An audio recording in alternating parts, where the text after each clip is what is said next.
Right. Any question before I start?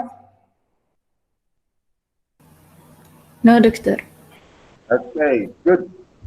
Now, have you read the stuff I asked you to read last time? Hmm?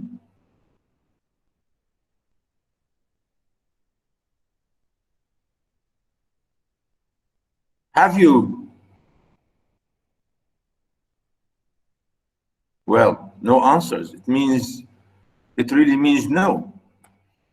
Anyway, the sections I told you to read really the first 3 chapters, which is really simple. But anyway, I will go through the novel with you together here in these sessions. Hopefully, we have 2 weeks maybe to do this novel, because really, as I told you, it's a really famous, absolutely famous text as an example of American early American racial, if you like, literature dealing with the question of slavery and the real absolute vivid description of how slaves were treated and so on. As I said, this is a novel really imaginatively done by Twain, describing the scenery in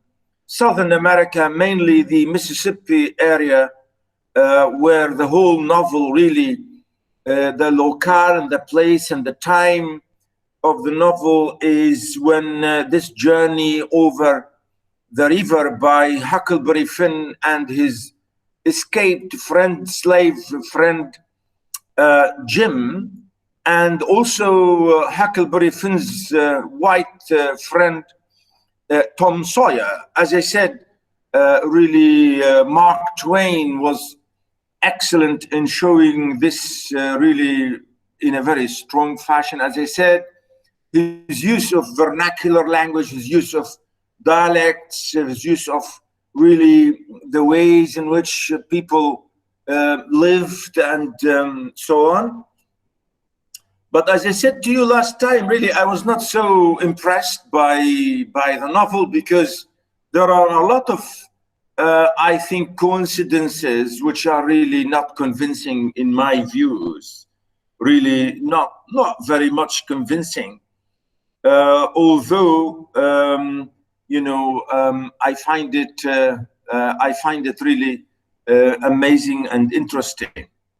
Now, as I said, the novel, or the plot of the novel, is mainly around this life and fortunes of Huckleberry Finn and his slave friend Jim.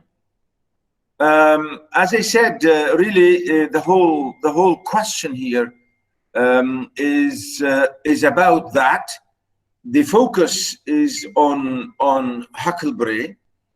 Huck explains how he's placed, as I said, originally early in his life, with his as being a young boy under the guardianship of widow Douglas, who, together with her, sister, or maybe funny, weird sister, Miss Watson, both in a way, if you like, but mainly the widow Douglas, wanted or tried to civilize him, meaning Huck, to teach him religion and so on. But as I said, really, Huckleberry Finn represents the figure I mentioned to you last time, really the Rip Van Winkle example of being wild, careless, lazy, young, lazy, careless, young white American who wants everything, but who is not serious and who is not really interested in doing things or being really hard worker. Really, this is the idea. So here we see Huck meeting Jim, Miss Watson's physically large but mild-mannered slave, So Jim was a slave owned by Miss Watson, and that's why, as I said, he ran away from her, because she was maybe tough on him and so on. So that's why, that's why he ran away. Of course, the reason, of course, of running away for slaves, really the reasons were multiple, many reasons that slaves, ran away from their owners, mainly because of the horrible bad treatments and the horrible life that they gave them and so on.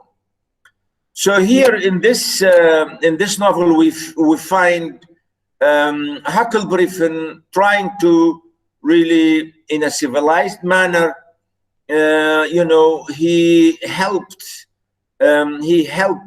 Jim to run away.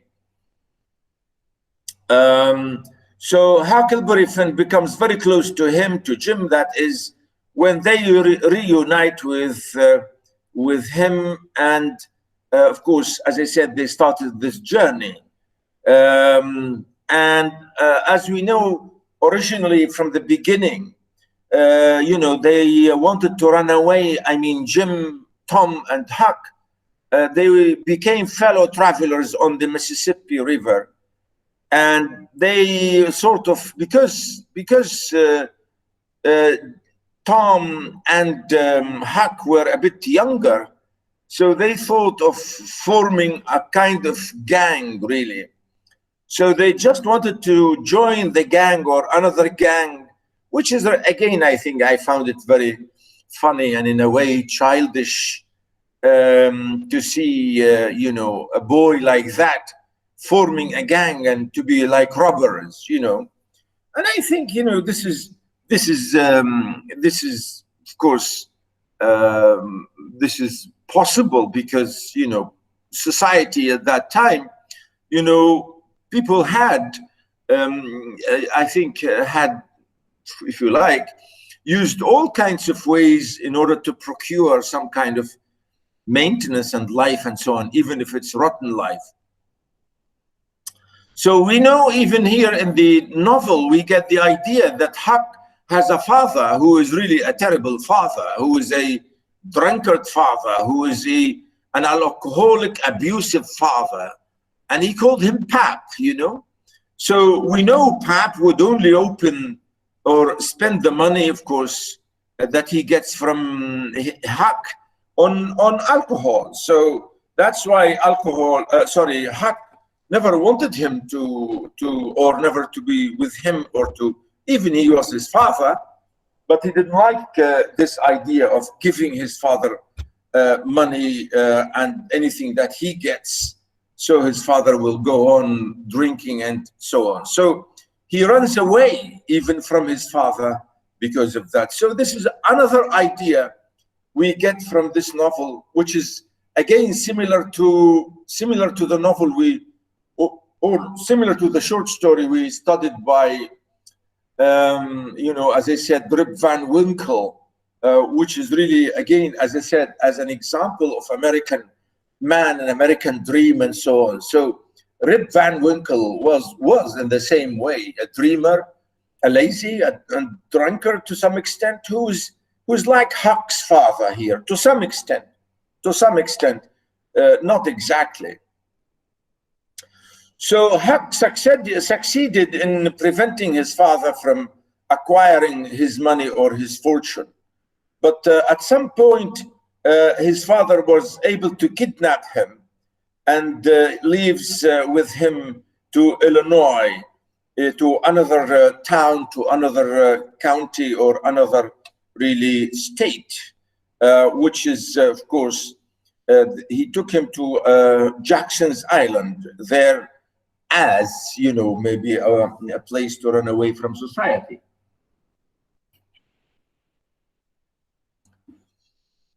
So here we have a twist. I'm giving you a brief summary of the whole plot. Pap here, the father, or Huck's father, Pap forcibly moves Huck to his isolated cabin in the woods along the Illinois short line. Because of Pap's drunken violence and imprisonment of Huck inside the cabin, Huck, during one of his father's absences, elaborately fakes his own death, escapes from the cabin, and sets off downriver.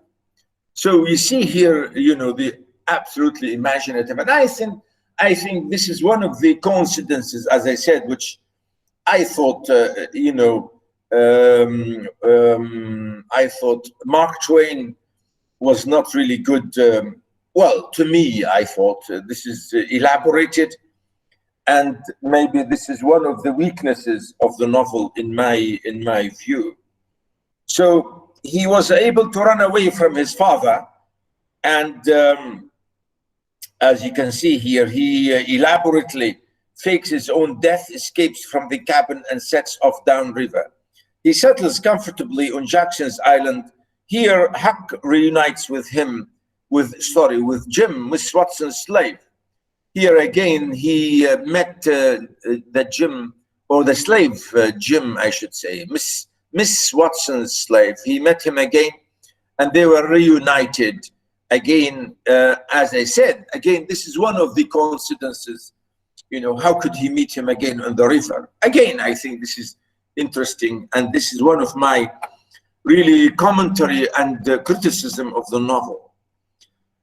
Jim also here has also run away after he overheard Miss Watson's planning to sell him down the river to presumably more brutal owners. So here we get more details about why Jim ran away from Miss Watson, his owner. Again, here we get another really elaborately funny account of that, how he ran away. Jim plans to make his way to the town of Cairo in Illinois, which is a free state. So here we see the contrast that you can, if you are a slave in one state and you run away to a free state where you have where you have a law there which does not believe in slavery, so you will be a free man there. Even if you are a slave in that state, if you run away into that state, you become free automatically. So that's why Jim plans to run away from Miss Watson, as I said, in originally his own state, Missouri, if you like, or Hannibal, as we know the original locale and place of the story. So here he wants to run away to Illinois, to a small town or another town called Cairo. So at first we see Huck is confronted or, is conflicted about the sin and crime of supporting a runaway slave. But as the two talk in depth and bond over their mutually held superstitions, Huck emotionally connects with him, who increasingly becomes Huck's close friend and guardian. Again, I think this is one important point here to see about the question of slavery and the law, because according to law in those states, as a white man, it's illegal to help a slave, a black slave, to run away from slavery. It is illegal, and you will be imprisoned if you do that. So Huckleberry Finn had to really think about it. He say, how can he, as a white boy, as a white man, could help a slave to run away from slavery? So he would be acting against the law. So he is, if you like, here in the eyes of the law, he is violating the law, and he is, if you like, criminalizing himself in helping a slave to run away into freedom. At the end, he was thinking about it. It was like an emotional sort of self-conflict within himself. But then finally he said, okay, I'll do it. I'll help you. And he did. Of course, it shows us here, to some extent, again, the good side about the white guy, really. Remember, as I said, Mark Twain is a white man, of course, and he's writing this. Definitely, he's saying something against, other white men who believe in slavery. But yet, at the same time, he's saying, well, okay, we're okay, we are fine. There are many people who are like me, who would love to give freedom to those people. Do you understand, boys and girls?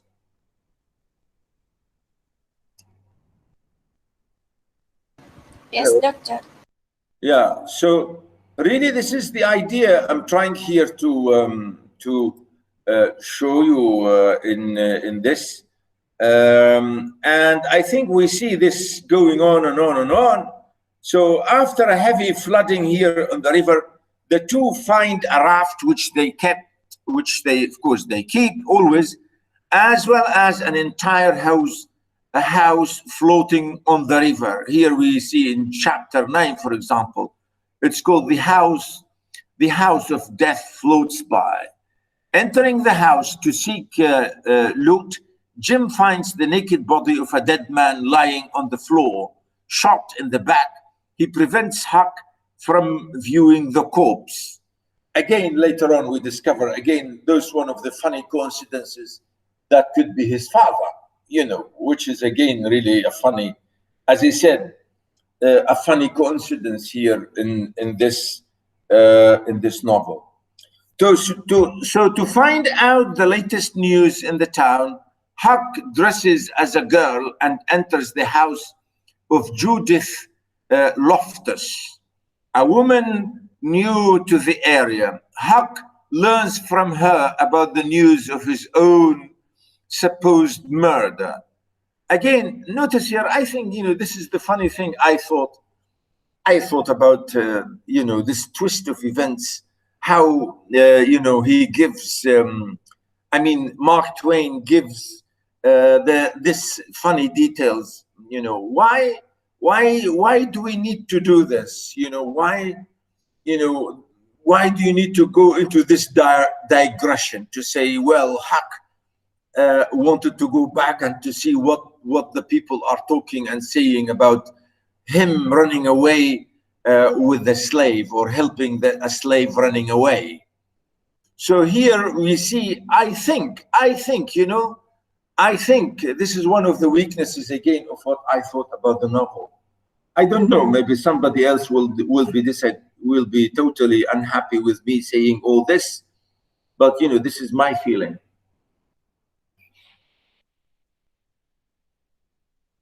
So Huck here dresses as a girl and enters the house of Judith Loftus, a woman new to the area. Huck learns from her about the news of his own supposed murder. Pap, his father, Pap, was initially blamed, but since Jim ran away, he is also a suspect, and a reward for Jim's capture has initiated a manhunt. Mrs. Loftus becomes increasingly suspicious that Huck is a boy, finally proving it by a series of tests. Huck develops another story on the fly and explains his disguise as the only way to escape from an abusive foster family. Again, I thought, as I said, really this is a weak twist in the events, a weak development in the plot. I think it's a weak plot here. So Huck has to create another story to see why he, run away and so on. So once he is exposed, she nevertheless allows him to leave her home without commotion, not realizing that he is the allegedly murdered boy they have just been discussing. Huck returns to Jim to tell him the news, and that a search party is coming to Jackson's Island, where they are, of course, where of course, that very night. The two hastily load up the raft and depart. This is, again, as I said, one section, about 2-3 chapters here where we see all this detail. I thought, again, it's easy, but it's maybe nice to read. But as I said, I think it's not good, strong plot here, but that's the idea. Now, after a while, Huck again and Jim come across a grounded steamship. So they started, as I said, going into the river, again sailing over on the river, and they came across another ship. Again, you say grounded means a broken ship. So they stopped and searched this ship. Searching it, they stumble upon two thieves discussing murdering a third. Again, this is another twist. You know, it seems to be really here that this novel is a novel about gangs, isn't it? It's about really gangs, about killers and, you know, runaway gang, if you like, gangsters in a way. So here we have another twist in the story. We have two thieves discussing murdering another thief, you know, but they flee from, again, notice, but they flee before being noticed, meaning, of course, Jim and Huck. They are later separated in a fog, making Jim intensely anxious. And when they reunite, Huck tricks Jim into thinking he dreamed the entire incident. Jim is not deceived for long and is deeply hurt that his friend should have teased him so mercilessly. Huck becomes again remorseful and apologizes to him, though his conscience troubles him about humbling himself to a black man. Again, you know, it's a funny twist and a funny development of the plot. I thought maybe the novel here is maybe trying only to really to pad, you know, to stuff things, maybe to inflate the story to make it a novel. I don't know, you know, to be honest to you, to see what was going on here about the life and fortune of Jim and Huckleberry Finn. So traveling onward, Huck and Jim's raft is struck by a passing steamship again, separating the two here. So we have another, again, you see, another twist and another, you know, coincidence. Again here, meeting another steamship. Here, Huck is given shelter on the Kentucky side of the river by the Granger Forts, which is, of course, one of the families. So he was given shelter there, an aristocratic family. And here he befriends Buck Grangerford, a boy about his age, and learns that the Grangerfords are engaged in 30-year blood feud against another family, which is the Shepherdsons. Again, I thought this is another twist and another twist in the plot, which is, again, to me, I honestly thought, all this, why do I have this? You know, why do I have all this twisting in another, you know, stories with no real adding up to the development of the character Huck, or to the development and growing up of the character of Jim. So this way of characterizing the two novels, the two main characters through meeting other gangs or through meeting other people like this, I thought this is to me trivial, to some extent trivial. So here we see Jim again and Huck, mainly Huck really, because Jim was left somewhere. So Huck here is facing more and more sort of, you know, trials and attempts to grow up and become maybe, you know, a man. Again, notice here, the Grangerfords and the Shepherdsons go to the same church, which ironically preaches brotherly love.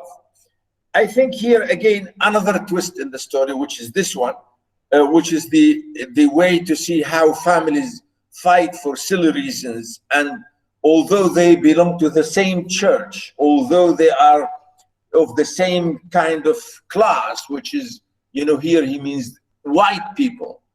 And I think really here Mark Twain is using this as an example to criticize the white man and white society and white religion, and to say, look at these people, how how stupid they really are. And he said they go to the same church, which is the same thing this church should teach only brotherly love, whereas they feel they are always in clash. The vendetta family comes to a head when Buck's older sister elopes with a member of the Shepherdson's clan, which is again another twist in the story. We have somebody running away, one boy ran away with a girl from the other family, and here we have more and more fighting between the two families. Again, notice here they say clan, using the word clan.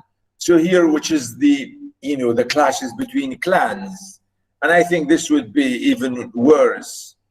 In the resulting conflict, all the Grandfords male from the branch of the family are shot and killed, including Buck, whose horrible murder Huck witnesses. Can you believe it? So all the men in that family were killed by the other. Say, come on, Mark Twain, come on, what's this? Why do you do that? All this.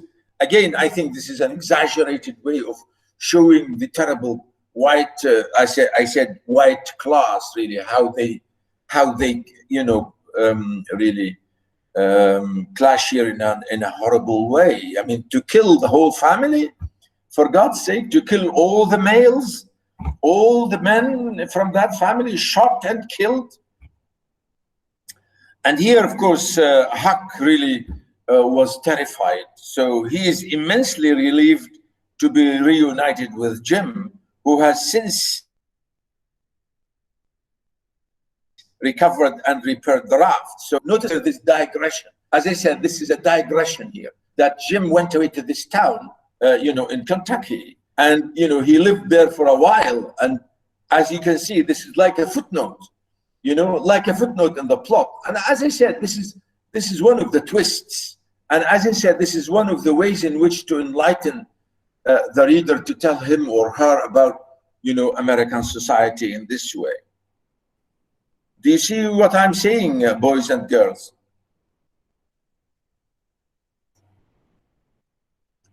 Hello?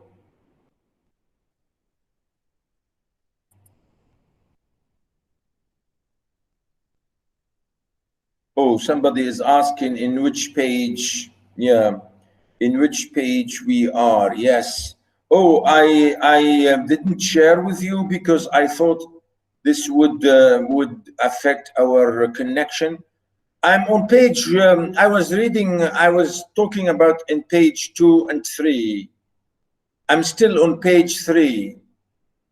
Really, I'm elaborating and reading from there and explaining on page 3. Okay. So here we see again the story went on. Near the Arkansas, Missouri, Tennessee border, Jim and Huck take two on the run grifters aboard the raft. Again, here we have another story, another if you like, twist.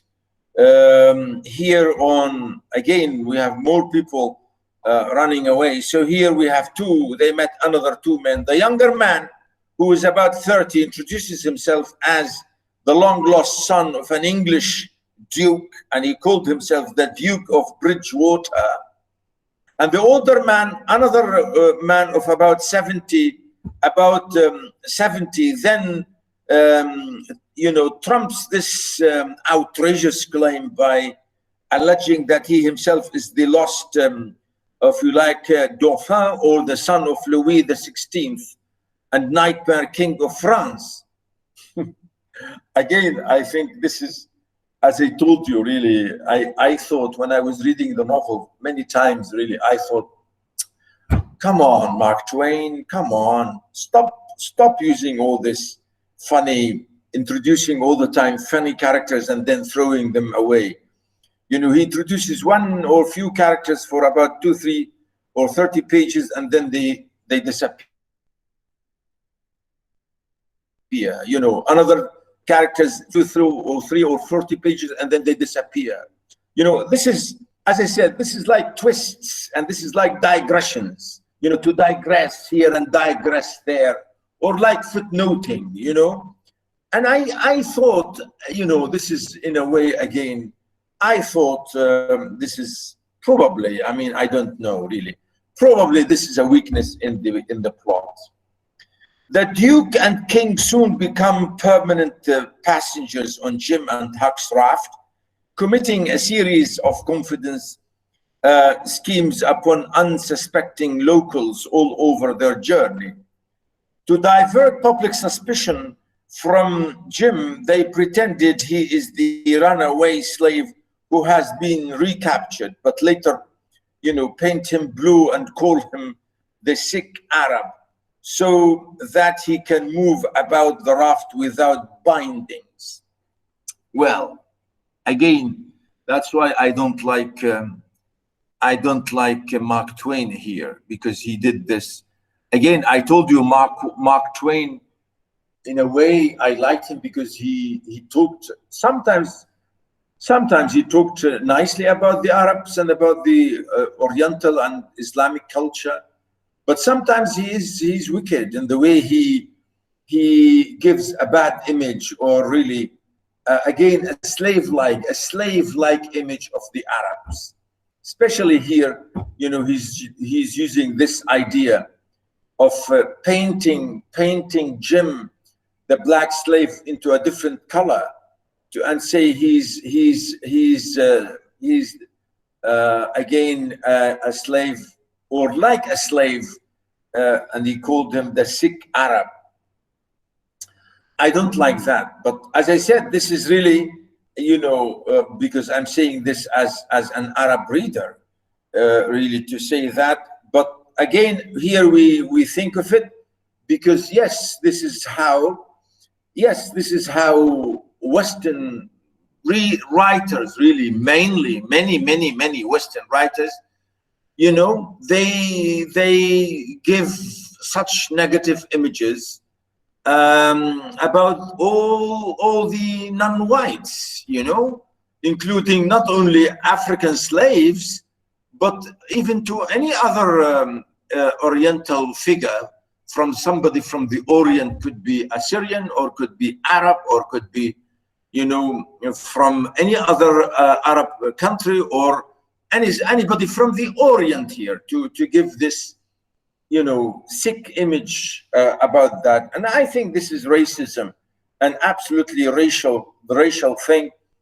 And I think again is going to be here as a testimony against, or a racial testimony against Mark Twain and people like him. Now, again, the twist of the story goes on when he said, on one occasion, the swindlers advertised a 3-night engagement of a play called The Royal Nonsuch. Again, look at this title, Nonsuch. What's this? Nonsuch, you know? Again, I think I found this absolutely crazy and sick, and I didn't like it, you know, to say how these people acted. They went into a town and they were actors, 3-night engagement in a play. You know, they pretended to be actors, and they called themselves, they have a company, you know, 3 people acting. And notice here, they are swindlers, you know, they are really swindlers who are, you know, thieves-like. So here you can see the play turns out to be only a couple of minutes worth of an absurd, bawdy sham, really, a terrible twist. And again, I thought, really, this is, again, I think, one of, again, really weak sides of the plot.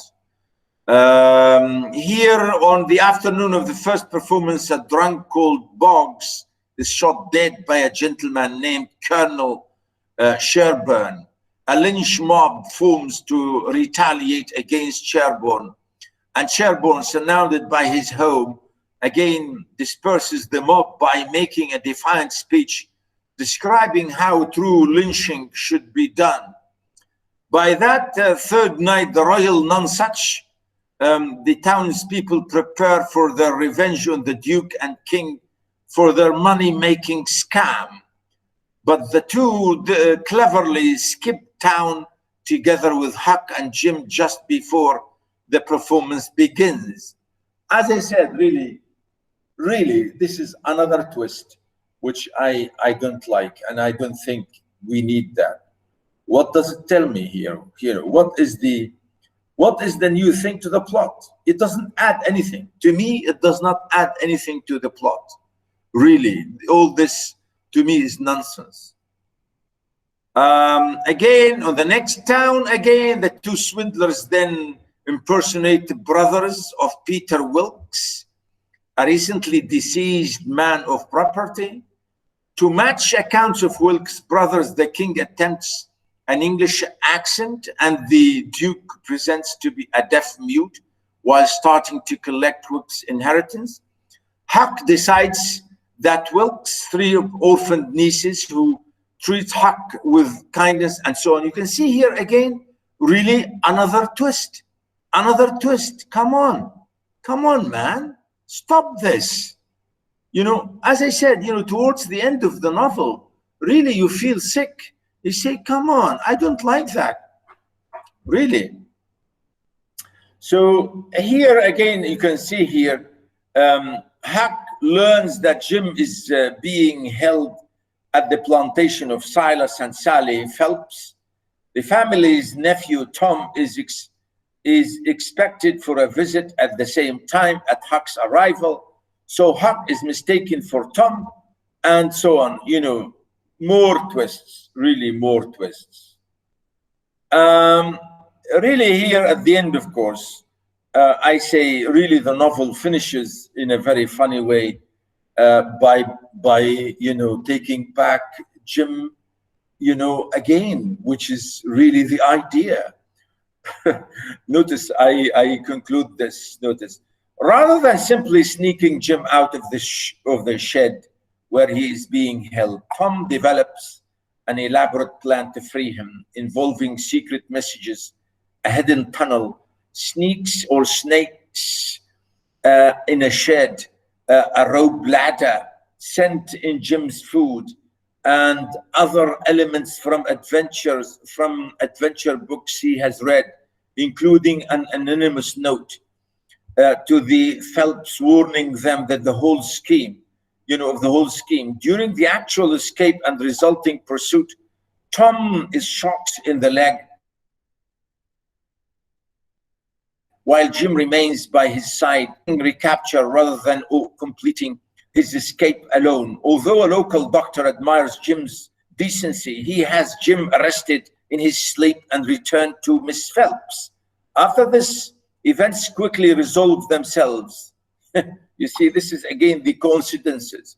How did they resolve themselves? You know, this is, I think, terrible weakness in the plot. Tom's Aunt Polly arrives and reveals Huck and Tom's true identities to the Phelps family. Jim is revealed to be the free man. Miss Watson died 2 months earlier and freed Jim in her will. But Tom, who already knew this, chose not to reveal this information to Huck so that he could come up with an artful rescue plan for Jim. Jim tells Huck that Huck's father, which is, you know, Panfin, has been dead for some time. He was the dead man they found, of course, earlier. And I told you that. And so Huck may return safely to St. Petersburg. Huck declares he is quite glad to be done writing his story. And despite Sally's plans to adopt and civilize him, he intends to flee west to the Indian territory. Well, this is the end of the novel. I don't know, really. I'm saying to you really here a lot of things, a lot of details which are really not needed.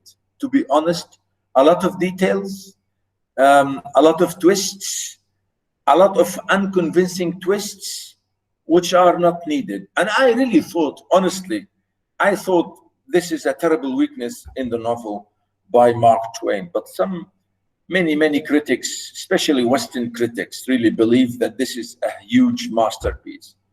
And as I said, it's not. To me, it's not. We are studying this novel today, ladies and gentlemen. You say to me, well, doctor, if you don't like this, why do you teach us? Why do you teach this to us? Well, I'm teaching this only to you, as I said, because it's a great example of racial discrimination, and it's about slavery. Really, it's nothing to do with the greatness of the novel. So this novel here, I talk about the major themes before reading it. I think here again, I think it's very important for us to see all this, because it's important to understand it, and then we will highlight some of those points in the novel. Really, this novel is about race and racism. It's about the laws of slavery and identity. It's about the meanings, implications, and relations of African American culture as a whole. Really, that's why. That's why. This novel is a great example, a good example of that. Race and racism, the laws of slavery, and about identity, about how to make your own identity, about the meanings, implications, relations between African American, cultures. And really, it's about this. It's about the good identity. Is about the real kind heartedness of Jim. It's about Jim's good-heartedness, about his morality, about his simplicity, and even about his intelligent demeanor in many ways. He was a slave, but he was intelligent. Now we go back to Washington. Remember, he said, I got educated, and he became really a very intelligent speaker and writer. So the novel is about that. It's about the great identity and individuality and really morality of the Black culture, of the African culture. The novel is briefly about loyalty and sacrifice. This is it, loyalty and sacrifice, meaning how Jim was loyal to, how Huck was loyal to Jim. And loyalty, you say, why Jim was not loyal to his master? Because Jim was a slave, and he could not be loyal to his master because they were treating him as a horrible slave.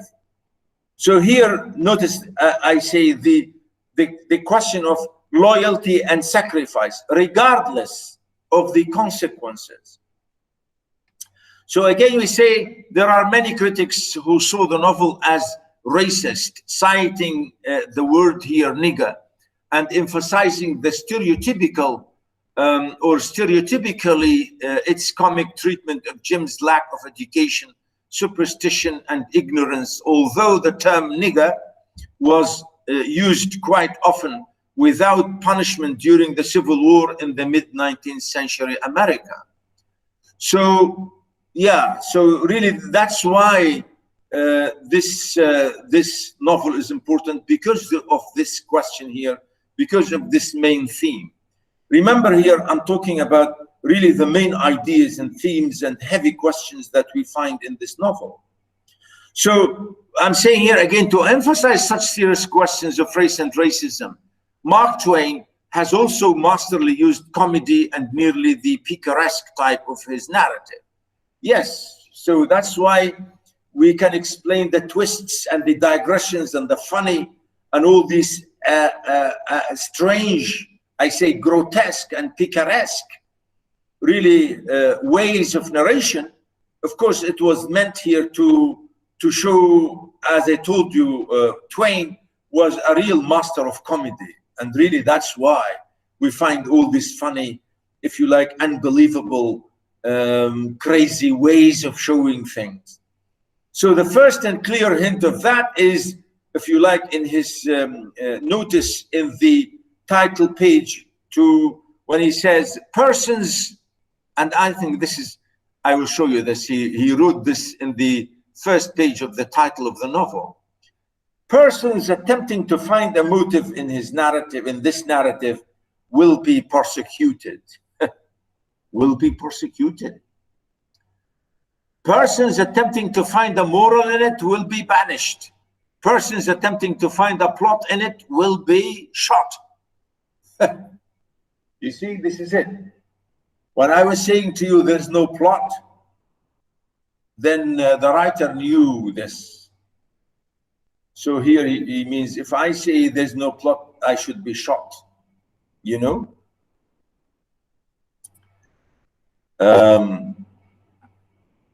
Are you following? Are you following, ladies and gentlemen? Yeah, I mean, look at that, and I think he said it at the beginning of the novel. Clearly, really, here we say he's very ironical. Of course, you know, Mark Twain here really is ironical and is making fun of us. He's ironical and satirical because the novel has so many of all these things. Of course, the novel is full of ideas, full of motives, full of moralities, so full of morals, and you know, it has a plot.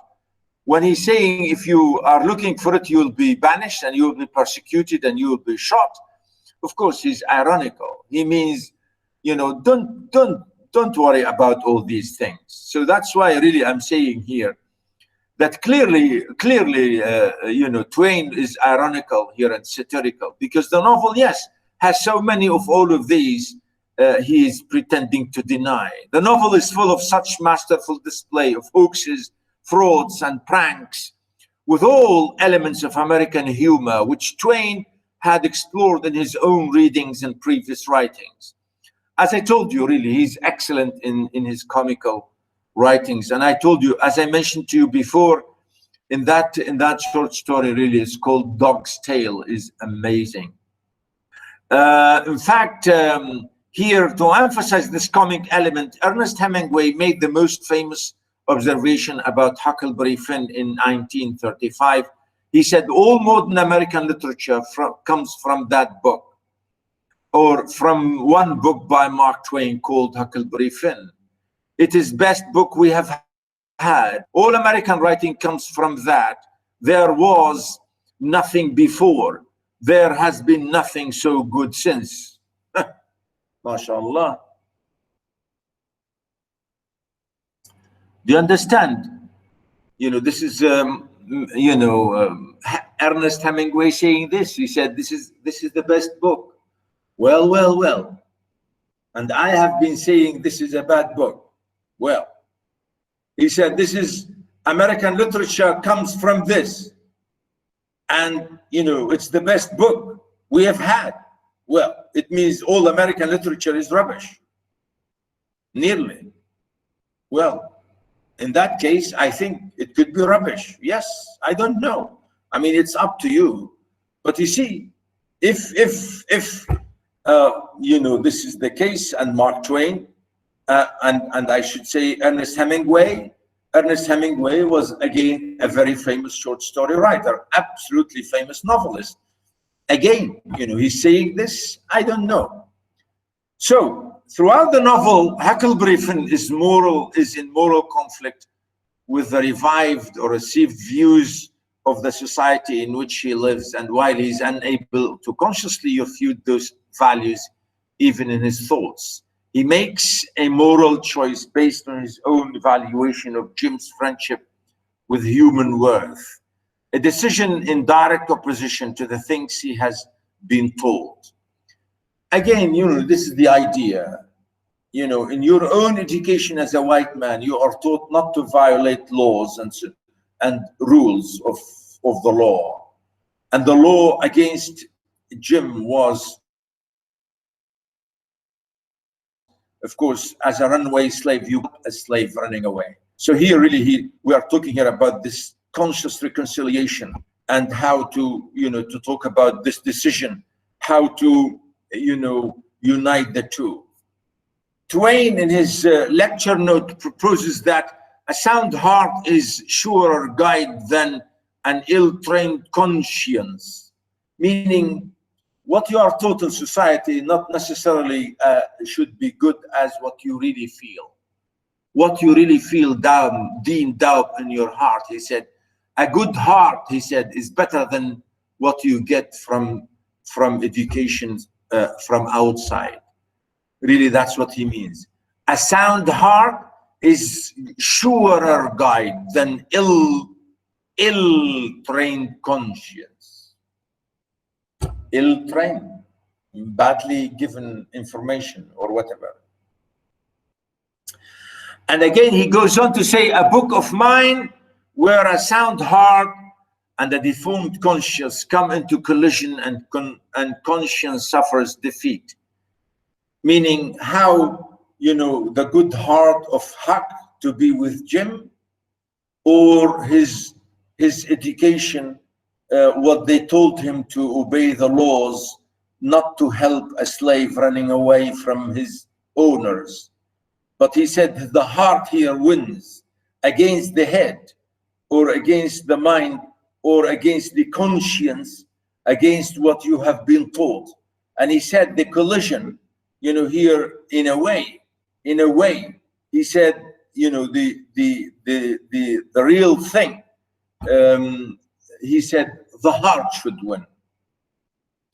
Indeed, Huck's journey down the Mississippi River can be seen as an odyssey or a pilgrimage with an exalted purpose of moral giving, of exalted purpose or moral of giving freedom to fellow human being, Jim.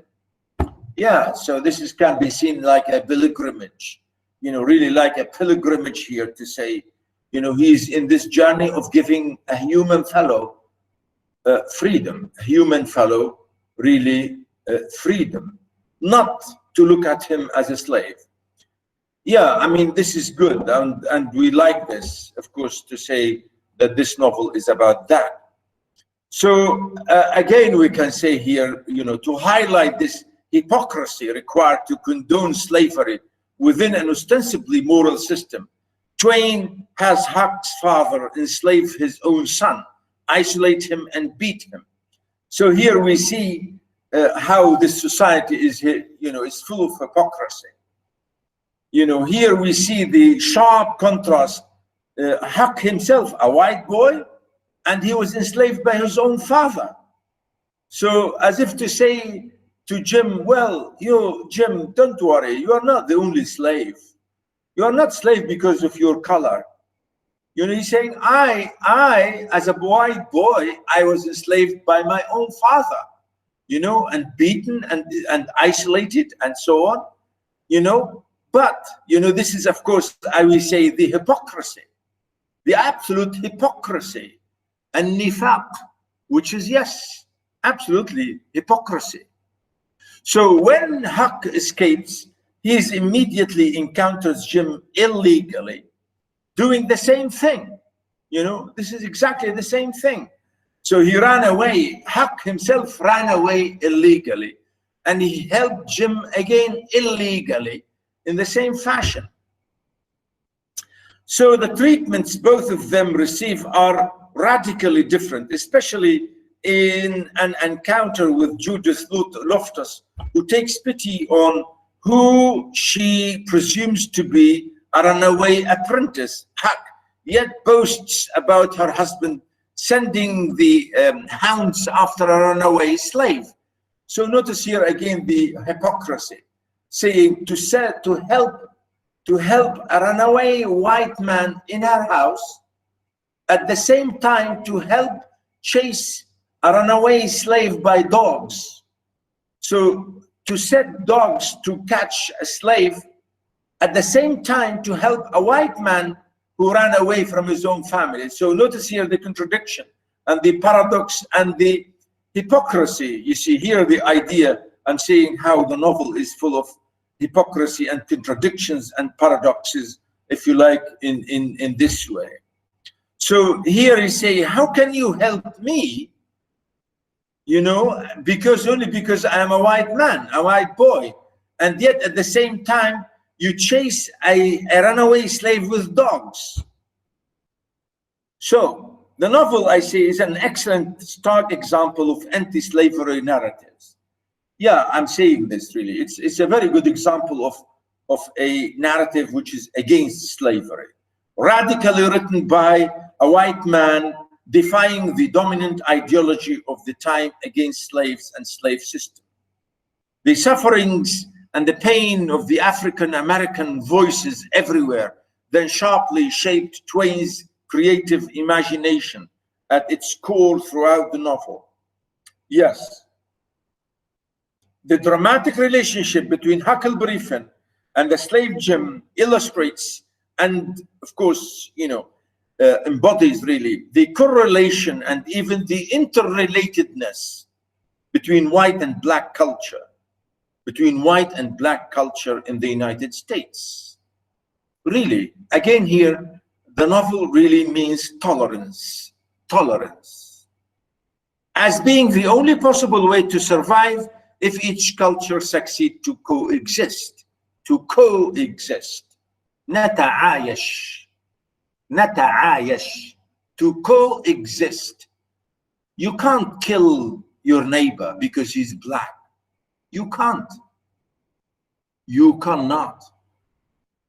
Like, what's happening even everywhere in the world, you can find this. So this question of cohabitation and coexistence and tolerance is really what this novel is about. And I think in this way, I would say, wow, well done, Mark Twain. I think this is really the absolutely main strong point here. So that's why I say, yes, Mark Twain is a great writer and Huckleberry Finn is a masterpiece. Not only because of its realistic subject matter, but also because of its original narrative style and narrative voice. Well, I mean here narrative style, the way he did it, and the voice here, the way he gives Huck the voice. Huck does not rely upon an authoritative gentleman narrator to introduce the story to help explain its significance. Instead, he uses his own boyish point of view, free from any affectation or any pretense, underlying motive or purpose. When Huck is the narrator, we get from what he's saying better from somebody else dictating on us how to think, how to feel. And really, this is the idea here when I say original narrative style, which is using the narrative voice as Huck, the young boy, and the narrator character again. So here we can say first person narrator participant in the same way. So really here we see this, we say Huck is using his own voice as a way of liberating himself and his friend Jim, and indirectly without explanation or apology, using his own common vernacular language or dramatize a realistic version of the whole thing, of an average, really not educated American boy, American man, American white boy, white person. Indeed, Mark Twain really, although in Huckleberry Finn and Jim, he depicts a realistic version of manner, the way people behave and do things, including its use of the horrid and offensive term nigger, the way they use the language. This is reality. He's not giving us something strange to real life. By allowing Huckleberry Finn to tell us his own story, really, Twain uses his realistic fiction to address America's most painful sacred cow. Wow. Sacred cow.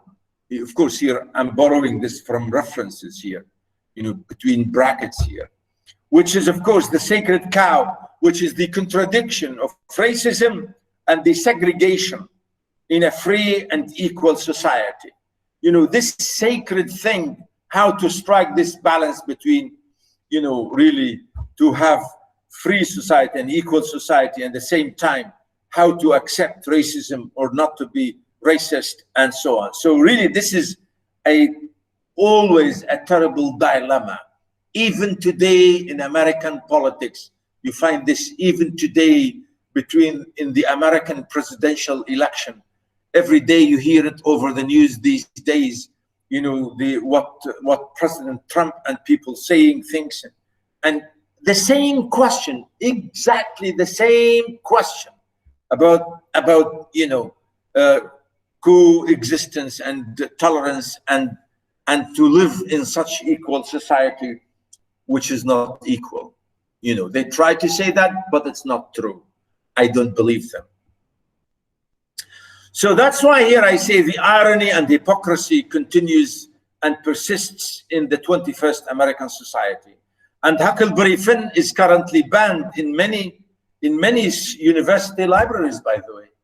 Many universities don't teach it in America because they think it's a bad book, you know.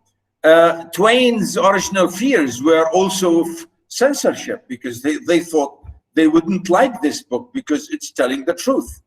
Yet his concern was that the novel would be denounced because of its positive portrayal of Jim and its realistic, really, depiction of the South.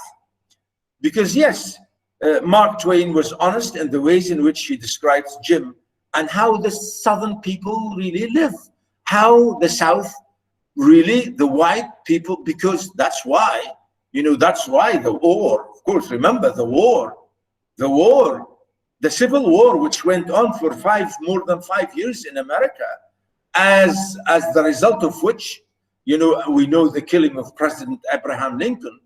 You know, he was shot dead. Remember the first poem I gave you by Whitman. Same thing. So here we can say, really, to mask his content, Twain infused satire and dark humor throughout the novel. Remember the notice at the beginning, he said, he's saying, don't think of this book as serious. Thus, Huckleberry Finn is filled with both moments of childish adventure and instances of being satire. He subtly and ironically coupled childhood fantasies with death, and again, contradictions and many incongruities, and again, as I said, for the purpose of social satire.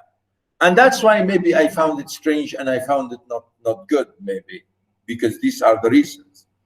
Huck displays an uncanny wisdom that goes on beyond his years, as he is, if you like, subconsciously conveying, or he conveys all the time, conveys to his readers that beneath the illusion of a carefree world is a country filled with self-doubt. And that's it. Self-doubt or guilt. I go back again, guilt. Thus, this is still true today in Mr. Trump's America, full stop. And this is how I finish this note. Absolutely. Absolutely. I mean, this is my feeling. If you like, you can disagree with me, no problem. But really, that's the idea. Yeah. Yes. People saying, I notice that he uses incorrect grammar. What does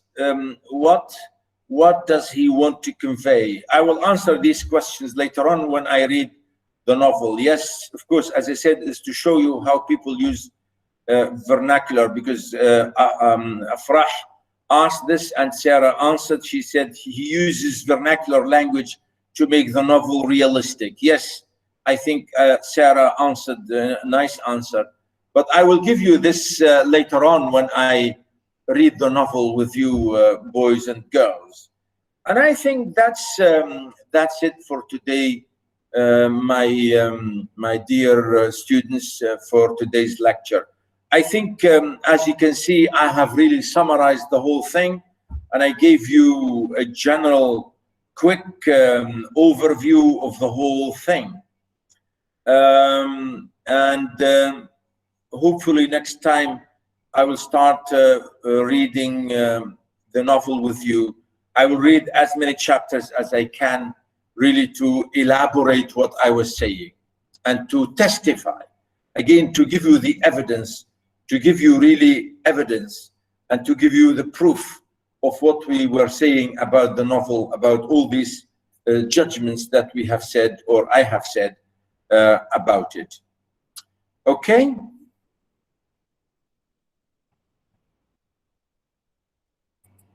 Right. If you don't have, do you have any question, or yeah, if you have any question or anything, I'll be happy to answer you. And that's it for today, ladies and gentlemen.